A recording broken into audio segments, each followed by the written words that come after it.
Welcome everyone to episode 14 of Nemcast After Hours. Today I'm joined by an absolute gaggle of people. We've got Matt, Ollie and Nick from Tropic Thunder, BT to my right and Tom to the bottom of me.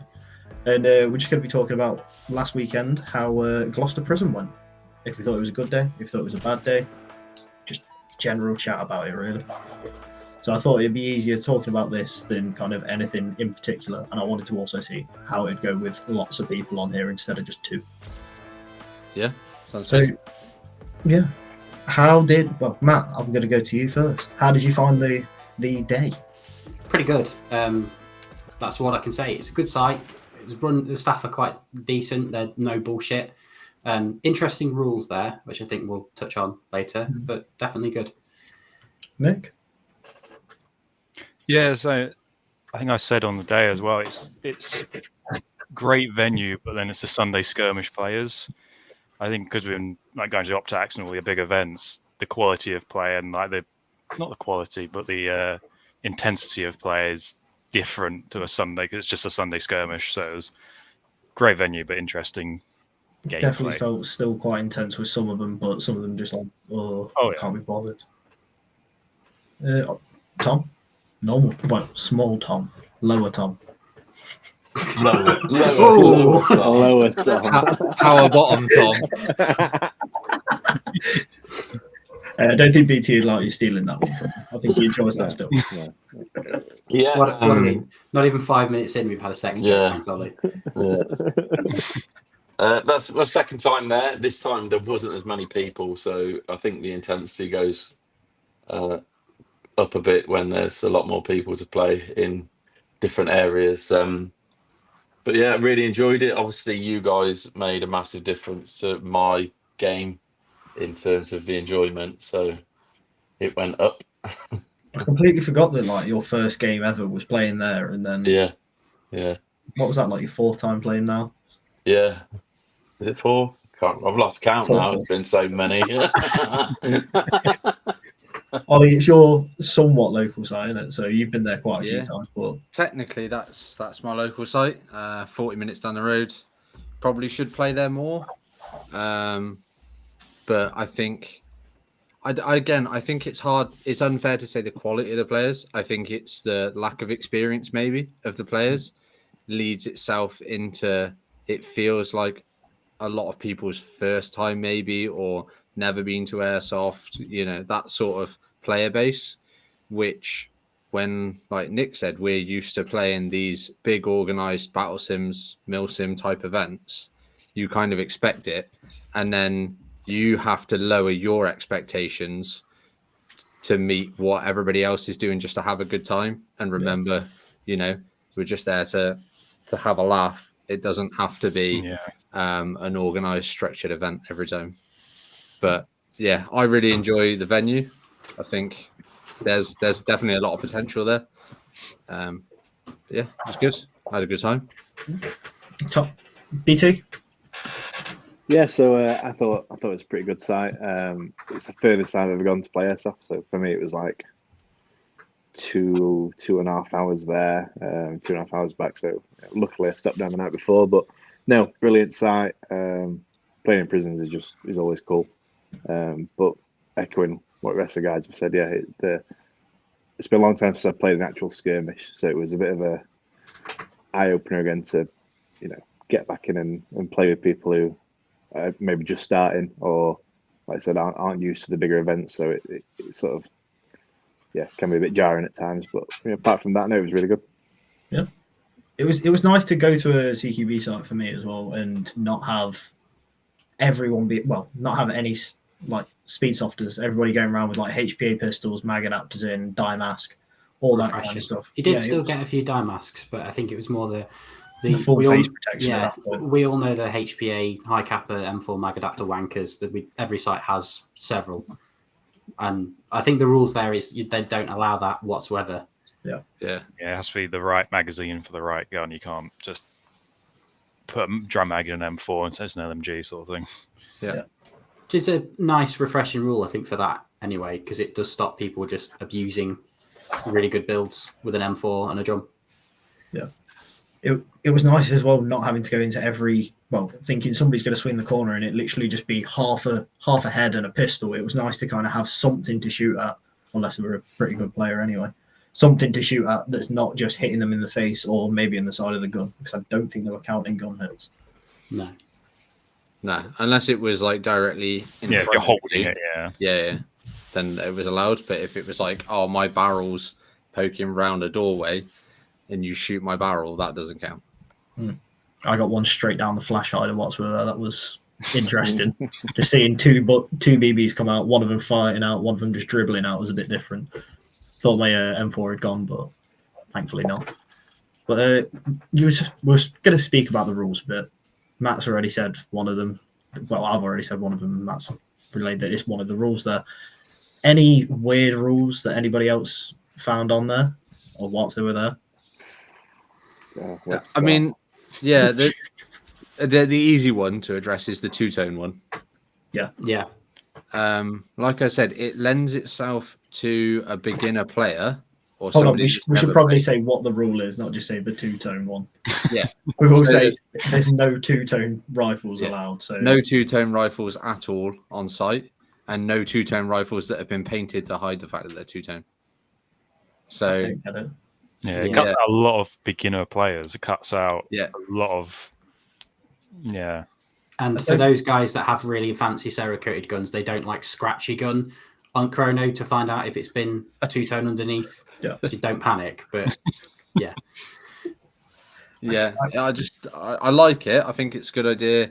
Cool for your immersions, but Yeah, not a skirmish though, is it? Because you're not really immersed at all. Especially if it's been painted. That's the other part that I don't get about it. It's like, I understand if I'm coming in with a pink and black gun, might be a bit odd, might not want that there. But if I've painted it so that it's some camo on it, what's the difference? What do you think the angle is? Why do you think that rule is in place? Is that to exclude a certain type of player, or is it because of the other players' immersion, like Ol said? I think that's the way he sells it. If you Yeah. listen to the manager, that's how he sells it. He says, I want my site to look as realistic as possible. I don't know if it's a carryover rule from one of their other sites, because obviously they're 3 different sites. There's the prison, Green Ops, and the bunker. So maybe it's a carryover rule from one of the other ones where they do more mil sims, battle sims. And they're like, yeah, we want the immersion. We want it to look as good as possible on photos. Here you go. Here's a rule. It probably could cut out the really cheap, like 20 quid Springer two-tone sort of things you can buy, like just BB guns and stuff like that. It's probably to try and cut out those, which are terrible.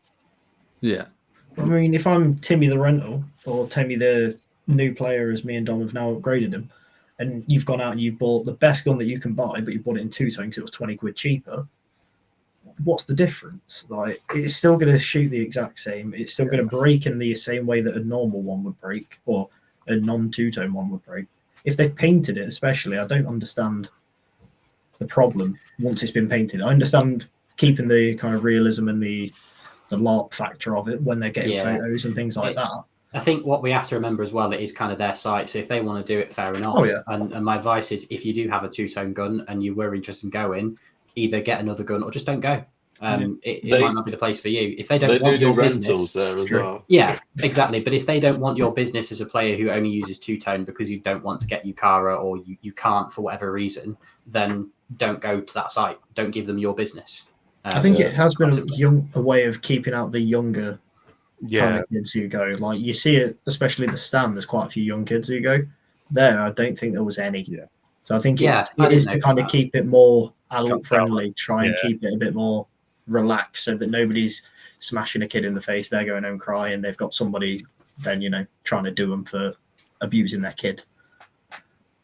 I think it's a weird rule. Allow children playing, which, like, because I started when I was 14, so like, I had to buy a two-tone rifle when I first started, and I progressed and sold it and got other stuff. But it kind of, if you're a kid and there's dads bring a kid along, it kind of cuts out that kid, because the dad doesn't use a car or whatever. Kind of cuts out quite a lot of players, especially new players. I like to convince myself that it's not just the oh well, Meters if we on, banned, yeah. if we ban two-tone, then they're going to have to rent off me for at least 3 games till they get a Yukara.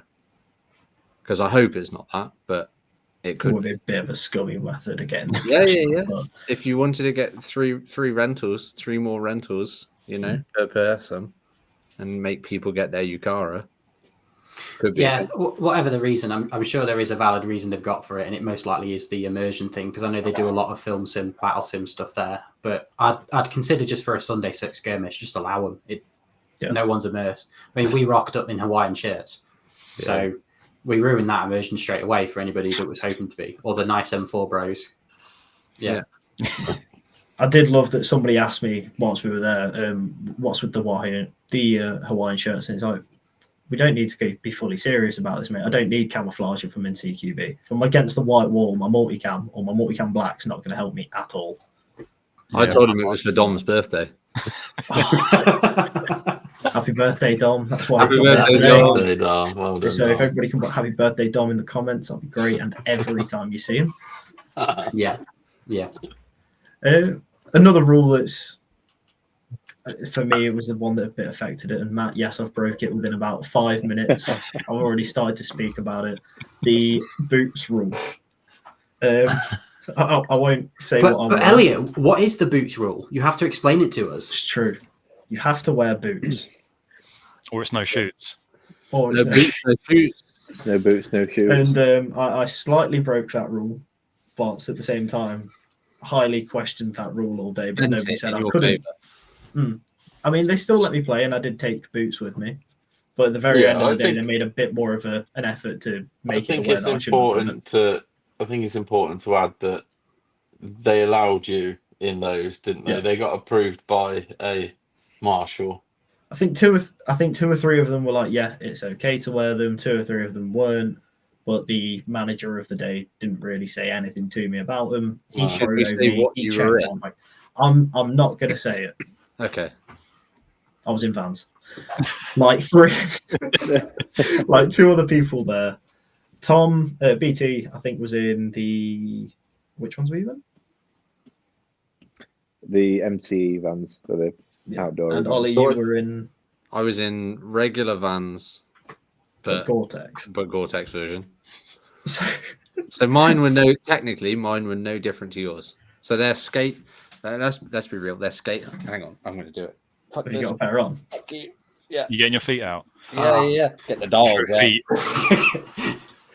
The dogs on stream. Everybody subscribe to his Ollie fans. Regular pair of Vans. Well done. Normal sole. Nothing crazy. Not empty. Mine aren't. Oh wait, no, are they for hand? No, they're not. They're just a different colour. They're the same shoe. I could understand if I rocked up in these, right? Those ankle support of those. Oh, loads. As soon as I wrap some tape around them bad boys, I'm sound. But they were offering me some ankle support. They were fairly well done up, so my foot wasn't moving around too much. But also, it's my ankle. It's made to move a little bit, and it's an indoor site. I could understand it a bit more if it was a woodland site. Yeah. Or I don't know, a bit more of an urban site. But I'm indoor most of the time, where it's pretty much flat ground. It's the type of rule that screams out to me that they've had an incident at some point in their past and someone's rolled or twisted their ankle, they've got in trouble over it and then have deployed it has to be ankle support only kind of rule, just to cover themselves from being burnt in the past.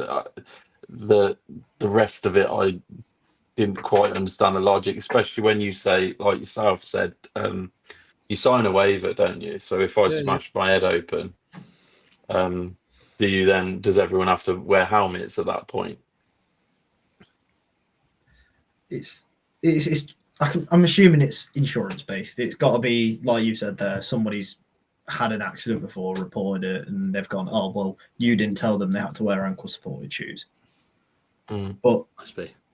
Again, if I'm old enough to make my own decisions, and if I slip or I roll my ankle, I'm going to know it's my own fault. If I'm wearing boots or if I'm wearing vans or normal trainers, if something breaks whilst I'm there and my foot goes through it, I I'm get fairly you. certain my I get your foot's going point to be there. injured either way. 90% of airsofters are idiots, and that is a fact. And as part of that 90%, yeah, not everybody will have the same mindset as you do. So I kind of see where the site is coming from in that point of view. At the end of the day, it's their place. Themselves. Yeah. They pay the bill for the insurance, they pay the rent for it, or whatever fees they pay for it. So if they want to enforce that rule, they're more than welcome to, as far as I'm concerned. It's a bit odd. I think ultimately they should just put in a bit extra in the waiver to say, if you don't play in boots, you're playing at your own risk. We don't take any responsibility for your injuries. But if they just want to outright just say, if you don't have boots, you don't play, then that's up to them. I just think Elliot was being fucking difficult. Yeah, there is This is that. the thing. I wasn't Playing being the race difficult. card, You mate. brought your boots. Just put them on. No? Elliot, difficult? No. But it was No. at that just wanted point, to like, I wasn't row. even causing an issue. It was just one guy coming up to me, and then like 3 players at the end of the day that made an issue about it. It was like, I don't understand it. But One me guy and was Tom- like, "Oh, you need to check." I checked with the Yeah. marshal. He said I was fine. The next guy said I wasn't fine. The next guy said I was fine. They need to sort that rule out, is what I'm getting at. They need Me to and kind Tom of say, stood there on spawn while you were off running around with your not very supported footwear on, and My sliders, he was just going on and on and on to the marshal about your boot. Yeah. You're not allowed them. I've had to go and buy my own boots just for this event. And so I think some people would begrudge that you got some sort of preferential treatment, but I think fair play to the marshals standing to their own rules is that they don't contradict one another, and if someone's approved them, then they're not going to go against that rule, and they kind of stand shoulder to shoulder with that, which is pretty cool. But I will say Yeah. the marshals on the day were Yeah, sound.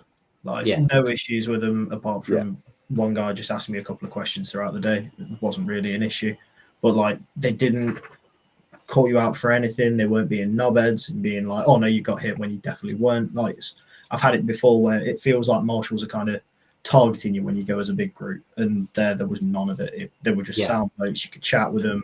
We were chatting with them at the start of most games. Great lads. Yeah. I think they're trying to help. They're trying to help with stalemates. I think me and Matt were stuck in one of the rooms and you couldn't really get past. The marshals trying to open the gates, trying to help the stalemate. They're holding a corner. That's when they flipped the game with the bombs. Yeah, the bombs. Yeah. So the marshals were really great. And to their credit, the game modes they've got are really interesting. Yeah. They're not just your regular domination games that every site does or a team deathmatch. They've actually thought about different props they could use. They have some really well built bombs that you have to arm with a code and then disarm with a different code. So props to them. Spot on there. Really enjoyed that. It's a nice They've invested feature. the time and money into making that site what it is, and it was It is a fantastic site. Like, don't get it wrong. What we've been talking about with the rules is like nothing. It's something that I just took fault with because I'm a knob. They're odd rules. However, when you look past them and if you play with them and actually go there, it's a really good and interesting site to go to. I think if you're a serious player, if you're a weekly player or a fairly serious player, it's a site to get down to or to get to if it's close to you. Yeah. I'd be keen to see what it was like on an organised event. Yeah. Like I know there was a Milsim there this weekend. Yeah, Gangster City. Yeah. So I'd be curious to see what something like that's like. Whether they open a bit more of the space up, maybe. I'm assuming there'd be a few less people as well, because I mean it's a fairly small site. Like it's not like a woodland size what you'd expect for a Milsim. I think it's 80 tickets for a skirmish. Okay. That's quite a lot of people in a small space, especially as you think. If you look at the map, there's like the main A wing, B wing building, isn't there, through the middle with the cells, and then there's the hospital and the school behind that we almost never went into. No. Realistically, like with a lot more things going on, it could be really involved. I think as well, if you have a CQB site and you just have like anywhere over 80 players, it just becomes carnage. Nobody can push up. Nobody can do anything. You can't play objective game modes because it's just slinging BBs back and forth. Yeah. It's just too many people we were there. How many do you think were there when we were there? 60, 65 maybe. That felt like perfect, like not you weren't going down a corridor and going, oh, there's 5 guys here before I can get through. Yeah. Yeah, there's always a way around. There's always somewhere else you could go without having. That's the big thing, and I think that was to our advantage. You know, we're used to playing difficult game modes where you choose that other option. You know, oh, I've gone through this door once, I've died, I've gone back to regen. What other options are there? And that site has loads of options to get around. I mean, was it game 2 where we started outside at like the back of the kind of like basketball area? Went left, couldn't get past where the big white gates were. Went left, couldn't get through. Went through the building, couldn't get through. Right side, you could just constantly see people coming back. So it was like, not going that way. Right, let's try going through this building and snaking through. And that's where I think we all got separated at one point. 2 of us went one way, 2 of us went the other. I think I stuck with Matt, went upstairs through. Is it A wing? The main long building. Yeah. We went upstairs through the top of there. You went downstairs and cleared the ground floor of it. It was so fun doing that as well. Like, you didn't know where people were, but knowing roughly that somebody on your team is below you, and you've not got to worry about, if I go down this staircase, there could be somebody to my right, or there could be the whole team to my right. Like that would make the difference, don't they? As well, massively. I think, especially in a site like that. What do we think to the rest of the site, though? Site facilities, parking. It does. It sounds like I don't think I used much of the facilities, really. I think I used the toilet quickly once at the end of the day, which was a bit. Yeah, I mean, doesn't get the opt-tac seal of approval. The toilets are pretty grim, but then while I was going to the toilet, I was like, "It is prison. What did I expect?" It is a Victorian prison, like Golden yeah. Fred West has strained 1 or 2 out on that toilet.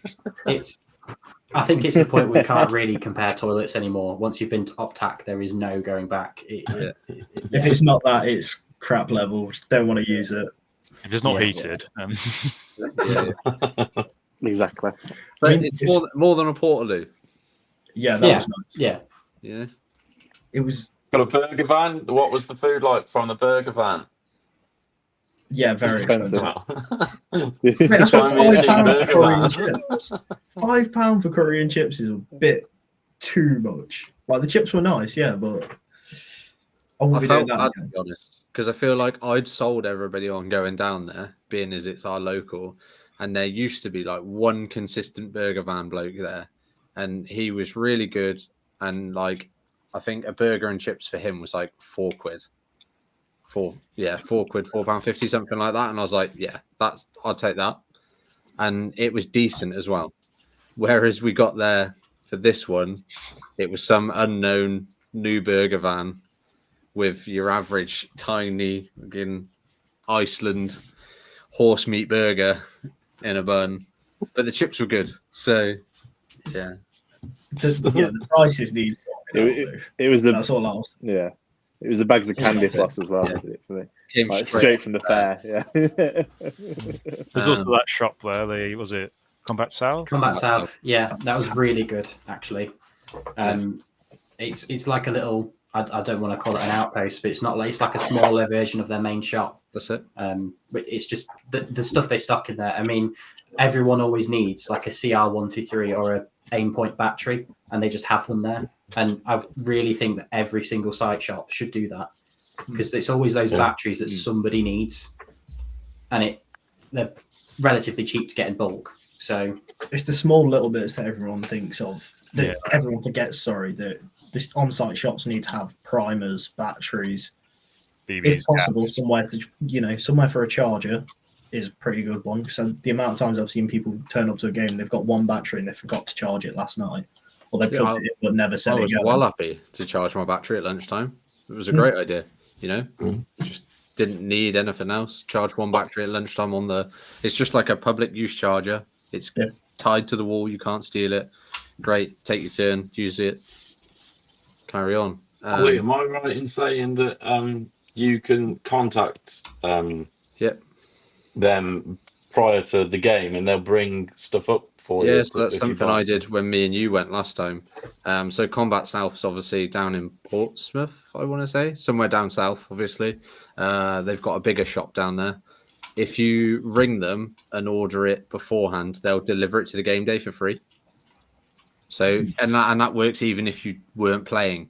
If you wanted something from Combat South and you were not far away from Gloucester, maybe you could say, "Oh, can you deliver it on this Sunday when you've got a game on? Go and collect it, and you've not paid postage." That's nice. Yeah. Something Optech need to include there, Tom. Pass it on to Rob. I'll let Rob know. I did like the. Whilst I was there, I'll say it now that I've picked up out of the bag. I did pick myself up the little frag sea grenade. That thing was perfect. Thank God they sold something like that, because I think this is going to be worth its weight in gold over the £5 for a frag. What were your kills? Would you get 9 people with that? Don't know how it was 9, but yeah, that was the most panic nade round a corner I've ever had. But I'll take it. They also did there as well, because obviously people worry about blank fire and grenades getting stolen. They did have somebody on site that could laser engrave things, which I think is in the rules. You have to have your name engraved on it. One other way to do it is just be an idiot like me with a Dremel, and just scratch your name into the side of your Quake grenade. But it's quite nice to have the facility there to do it if you don't want your thing to get stolen. They're there every game weekend. Yeah, I did like that. They'll engrave anything as well. Yeah, they were doing guns, receivers. They were doing anything you wanted. Anything you say. Anything you can hold still under a laser. Right. Just got to move that a bit closer to the edge of the table. It's worth noting as well that one of the other rules that was in place, wasn't it, that once you've thrown your reusable pyro, you're not to retrieve it until the end of the game. That was one that, or at least until the fight had moved on. Yeah, the gunfight. Oh yeah, I'll listen till the fight. Yeah. I don't know where I stand on that. I think it's I understand where they're coming from, but it's good to you Elliot, for example. If you'd have had to wait until the end of the gunfight. I did wait once or twice, especially when we were going for the kind of corner where the white gates were. You were throwing it around a corner there. It was constant gunfire for like 5-10 minutes. I just kind of accepted, right, that's gone. If I ever got to that gate and there was nobody there, then I'd quickly pick it up, throw it back in. But I wasn't going to wait massive amount of times just for my grenade. It's like they had the rule: look, you don't touch other people's grenades. You've got it you should have it engraved or have your name permanently on there somewhere. Don't worry about it. It's going to get back to you. If anything, you wait till the very end of the game and go and collect it.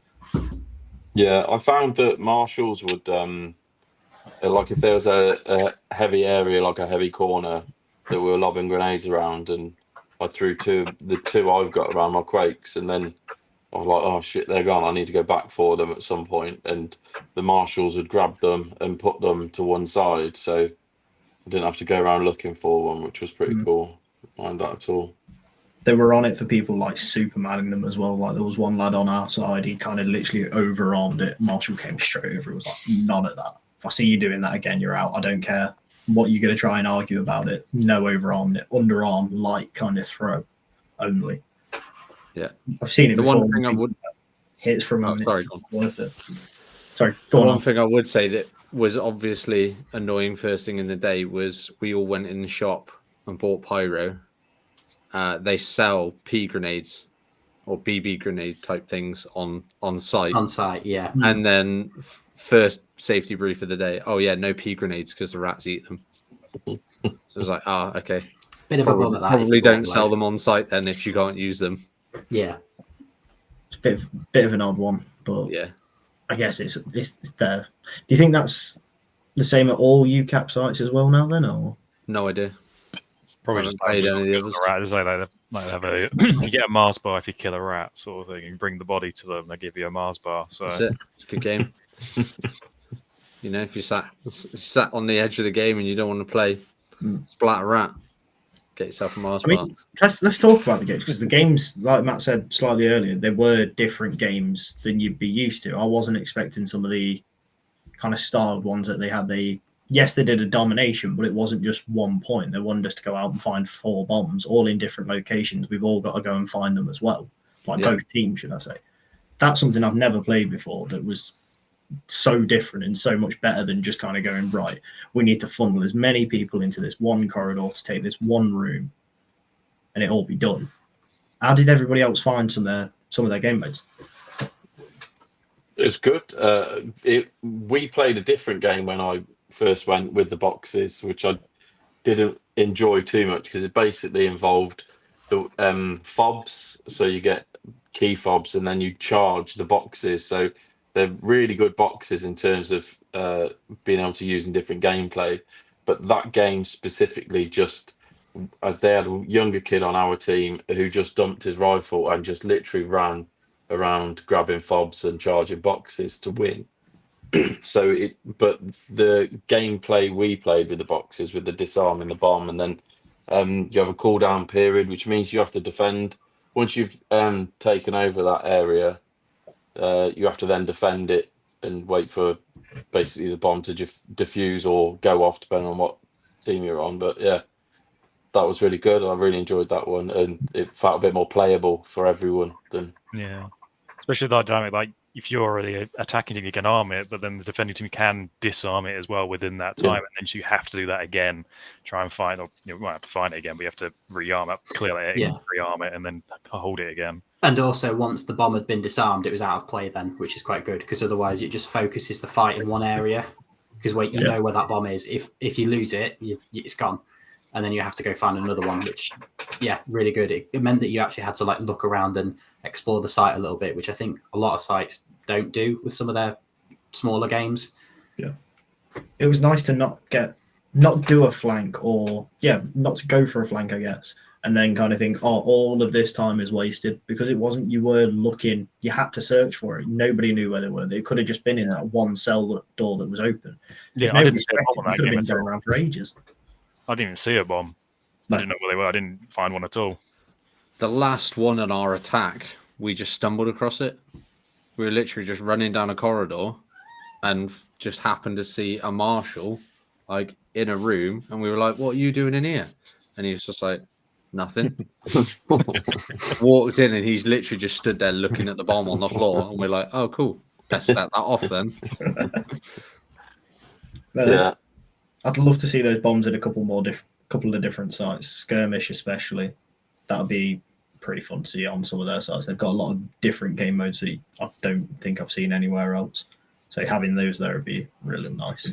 I think I've seen them use that box in 3 different ways so far. There was the fobs that me and Tom played, where it was like an RFID door opening fob, and each fob was worth a different amount of points, and it was just given to one player on your team.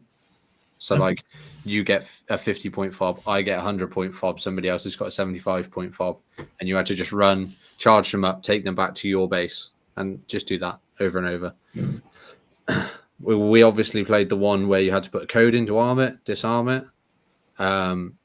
I've seen them use them as well, where it was there's a button in each corner which represents a different color. So obviously, like the armbands, you had to go and press the button, and then it would start a timer, and whoever had held for the longest amount of time.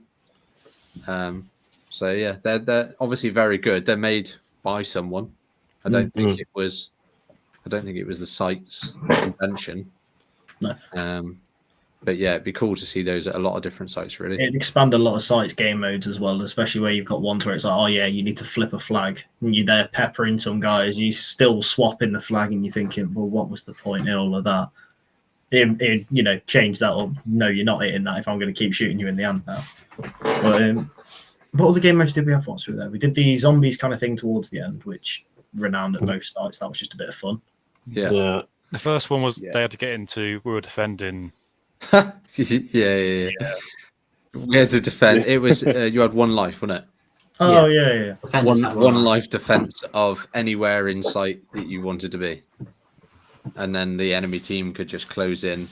And I think didn't the attacking team have to get to the other team's start point, which is that doghouse. The doghouse. Yeah. All they had to do was get everyone there, and then they won. And all we had to do was hold them off for as long as possible for that. Wasn't that the one later on? No, I think that was the first one. No, that's the later on ones when they split the groups, didn't they? And we basically we had to go from one side of the map all the way, like horseshoe. Yeah, that was the around first all the way. and second game, which it was really good. You know, it's a simple one life, you're out kind of thing. But Quite worked out quite well. It gave you a nice tour of the site. Yeah.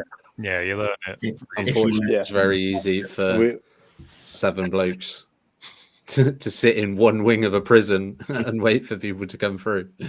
Yeah. Was it the 3 shotguns helped as well? But The 3 shotguns were meta, I think. If you take it off safety anyway.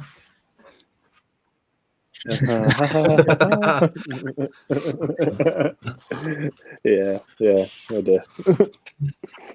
That first game, though, it was good, wasn't it? Getting on that really dirty corner, and they were all just funneling down, and oh god, I felt bad at one stage because I was just like, oh, please, just go. It was that first moment because you remember they were all in that one corner by the prison van, and they just came sprinting up the road, and there was like all of us on different corners just watching a straight road, and it was just like constant.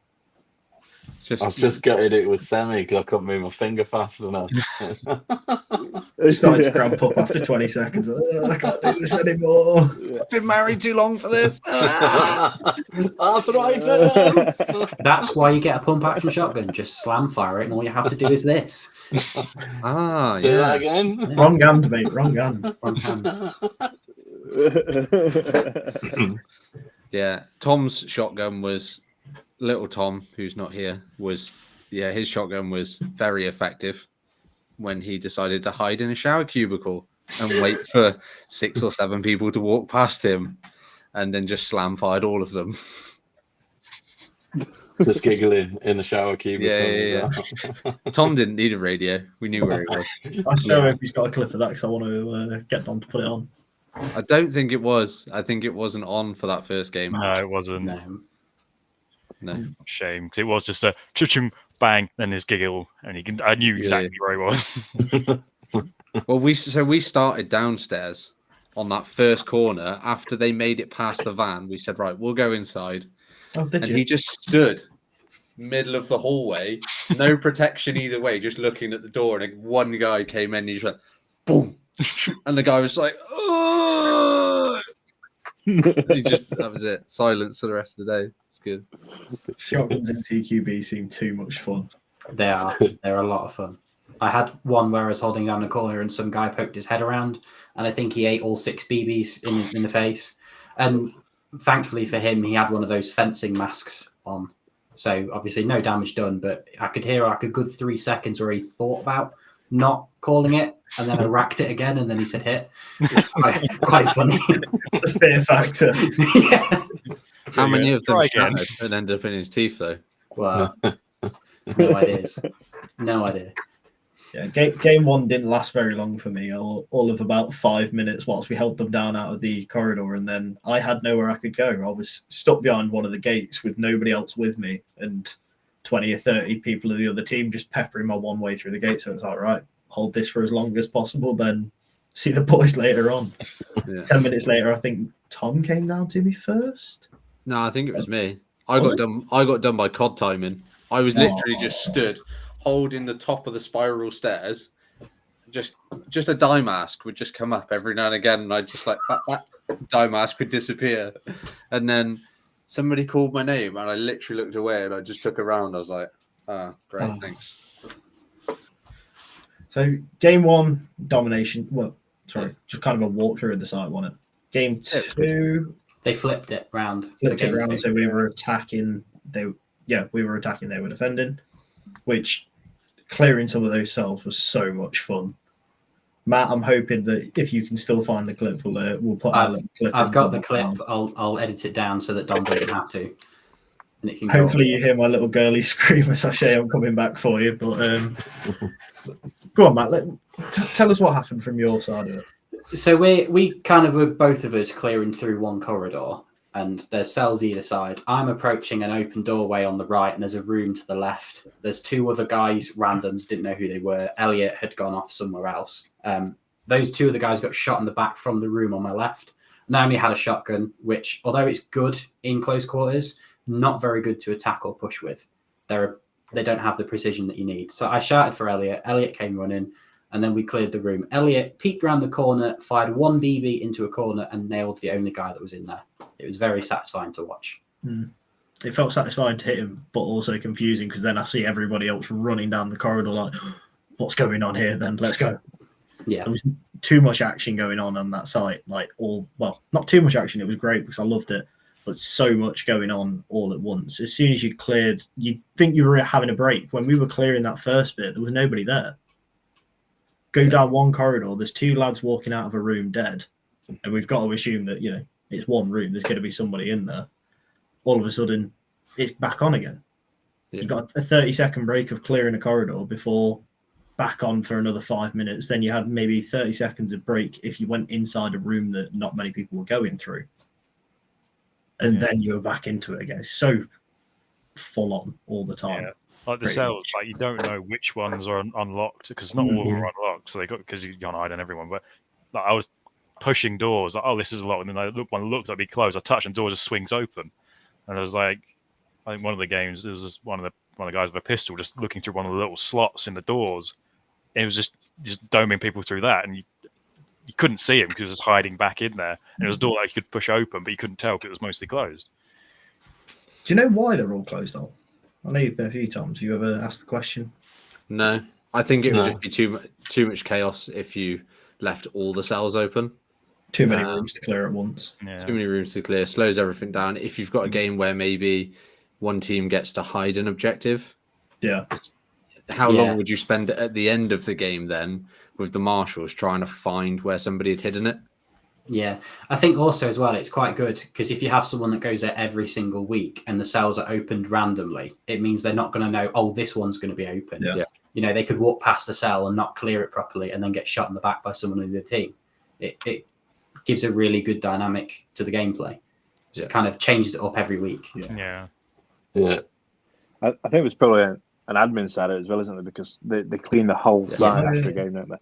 So sweep every single place for BBs and get them out of the way. So if you have every single cell open, it's just and having to lock and open them all up in the morning as well. Feeling like the prison's back open, except for nobody's coming out. Apart from if they're doing their they did ghost tours as well, don't they? They do, yeah. They do. Supposed to be very haunted. I won't be going there at night time. Okay, it'll be fine. I did actually ask the marshals because me and other Tom had a joke about this where we just wanted them to one day have a ghost tour, but they round a corner, it's a mariachi band. Curiosity though, did any of the ghost tours, did anybody see the chapel?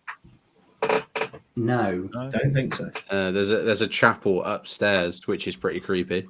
And there's also a room that's set up supposedly that was Fred West's room.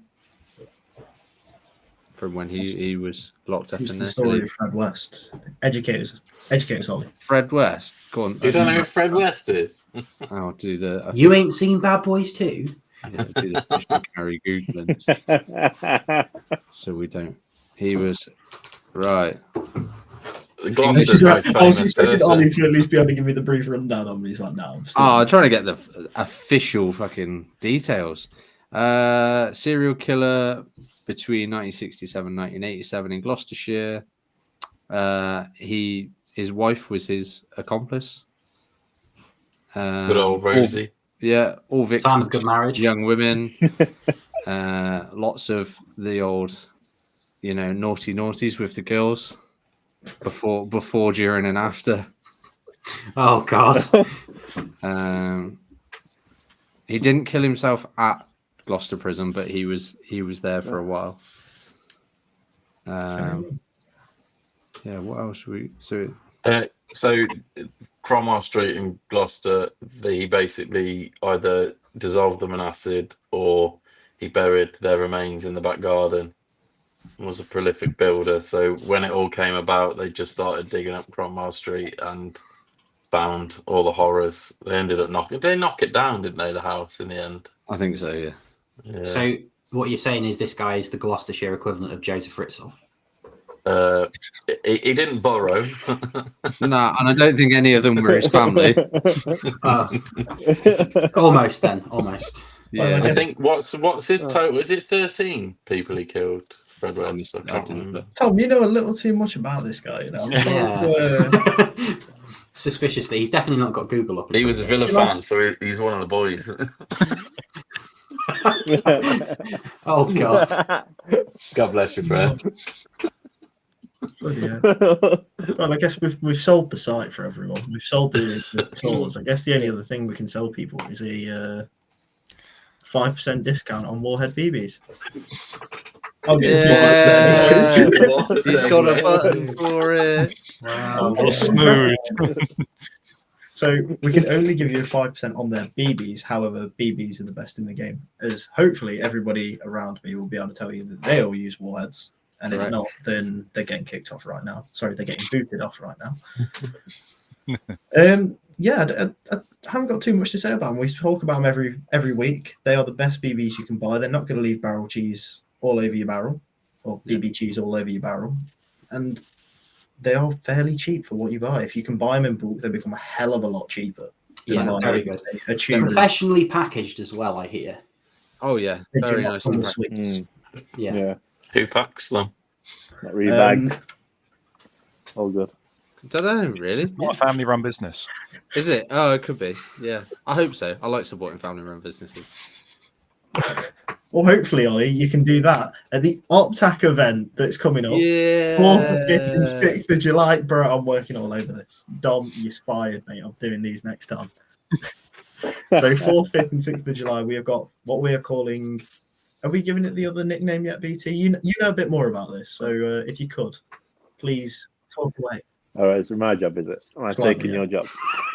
So, Up Kingdom Clash, 4th, 5th, and 6th of July. The Airsoft networking event with a whole lot of gaming going on. So we're going to have 2 rolling sort of battle sim skirmish, battle sim light kind of games on the Saturday and the Sunday. In the evening, we're going to have a shooting competition. There's talks of some other sort of night game. I'm not going to divulge too much of that yet because it's not sealed, but yeah, should be a good laugh. With beer, with food, porcelain toilets. Heated What else do you toilets want? is there as well. And showers. Yeah. I will sit on yours beforehand, Matt, and then just It's going to be some good proper gameplay with some good proper food with some good proper laughs at the end of it. Yeah. So Just a, and I mean the main thing about it is just a Oh, big sorry, fun go on. weekend. Lots of people, lots of gameplay. You know. lots of different things going on as well. If all you wanted to do was airsoft for a pure weekend, you've got the game day in the day, and then in the evening we've got the shooting competition. And I think there's now 2 shooting competitions. I'm not sure if I can talk about the second one yet. Not quite yet. So there's going to be stores there as well. Yeah. There's going to be. There is, yeah. So Go on, Tom. oh, go on. I feel No, like I'm- you honestly know more on this than me, because I know that this is mainly between you, Rob, and Courtney at the moment, as he's going big on the game plan. Yes. I'm not divulging too much about the game plan because you can find out about that in the other Nemesis Tactical podcast. But yeah, so as I said, it's a networking event. One of the main sort of key selling points was it was helping out the smaller retailers in airsoft. You know, there's lots of people out there who don't get a lot of custom purely because the big boys take up all the bandwidth, don't they? So it's all about getting smaller retailers down there, sell your wares, techs, smaller gun shops, people who make the hats, do all the tactical kit. That's what it's all about, trying to find the smaller people and giving them a base to network. But if you want more details, If you want more details, Yeah. check the other podcast. And there might out. also be some kind of poster up on screen right about now, Dom, which will explain everything. all in one place. I'm sorry. It'd be really good if there was one of those. Yeah. If only that could float on Yeah. screen right about now. Yeah. Unfortunately, I can't do it. So yes, Don't have the facilities for that, big man. you can only share the screen, but unfortunately, it's not letting me show the image. It's just coming up as a black screen, so there's no point. All he can do is a little banner at the bottom and then nothing else. We're just going to have to rely on somebody else, aren't we? I tried. Okay. But yeah, Gloucester Prison as a whole. So would everyone go back again? I know the majority of us who went had a fairly decent drive. For me, it was 2 hours. BT, two and a half, did you say? Yeah, 2.5. And Matt, Nick, you two both came with Tom. So roughly how long was it? Just to... Yeah, 3.5. Quite a long drive. Would you do it again? Obviously, we had the luxury of Yeah. staying with Ollie, who was a bit closer. But if you were faced with having to do the 2.5 hour drive, would you do it? Yeah, I'd do it. It'd be a bit of a stretch to do it in one day. It was nice to be able to stay over with somebody, but even if I couldn't stay over at Ollie's, I would have got a hotel or something the night before. But yeah, it's definitely worth going to if you haven't gone to it. You know, all what we've said about it. It's a really good site. Would recommend it. BT?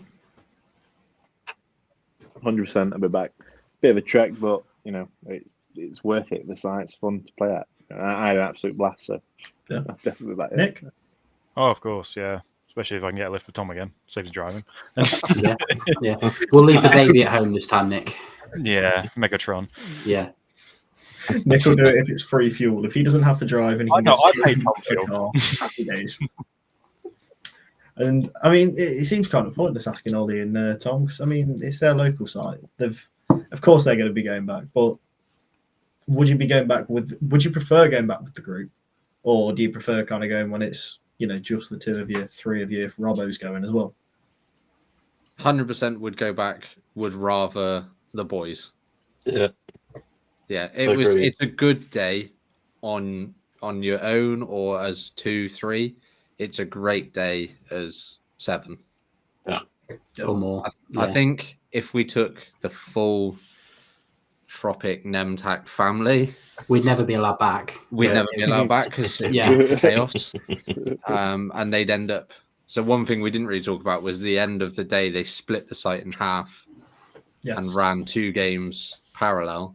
I think if you ended up taking that many people, they'd probably just give you half the site and make you play on your own, because it would just be unfair to let one team have 30 players all working together on comms. It'd be a great site to rent out for a private event. Like if we could say to them, look, we'll throw you X amount. We just want the place to ourselves for your normal game day. You don't even have to have any marshals there, like boys versus boys. So if we don't want to call hits, we'll take it up with each other after the game. We'll go into the safe zone, immediately start kissing. We'll go into the cells. I'll drop the soap and it's on me. And we only have to wear Vans. We have to wear Vans, every single one of us. Yeah, we get our own rules. Yeah. That's instead of armbands. That's how we do it. It's either Vans or Converse. Crocs only. Got some knee-high Vans. We didn't talk about soap. That's the one thing. Would they let you use it as a grenade? Did it work? I did throw it around the corner as a distraction. Matt, it did work. Didn't it? I got a guy who was holding a corner of a shotgun. He threw the soap in, and I chased the soap chased in after, and I got him. You got him? Yeah, I got him. You got him? I got him. You got him. He went for the soap, and I. Did he bend over to pick it up? You made entry. I made contact. It was a hard push. I did have to give him a hand, but we got it done. Yeah. Oh God. Well, the start of the podcast was a sex joke. Let's make the end of it a sex joke again. Thank you, everyone, for coming on, joining me, talking about the glorious day that we had by the sounds of it. Well, it was a glorious day. Let's just say it that way. Thank you, everyone. With the boys, as usual. Guess the next one is going to be the event with hopefully everyone. Yeah, I think there's a few of the lads doing a couple of Bad Wolf events. They've just published their calendar. This guy, he's just published the calendar for Optac. There's a lot of events there, as well as your regular skirmish stuff. So yeah, here, there, and everywhere, I think, for Tropic. Make sure catch us on the Instagram, and then you'll be able to see where we're going. If Elliot keeps up with it. He's getting old. He can't do it anymore. Called him out. Right. Thank you very much, boys. And I'll see you all again soon, hopefully. bye. Tatty buys. How long do we have to wait for? Smile and wave, boys. Smile and wave. Don't wait forward. Bye.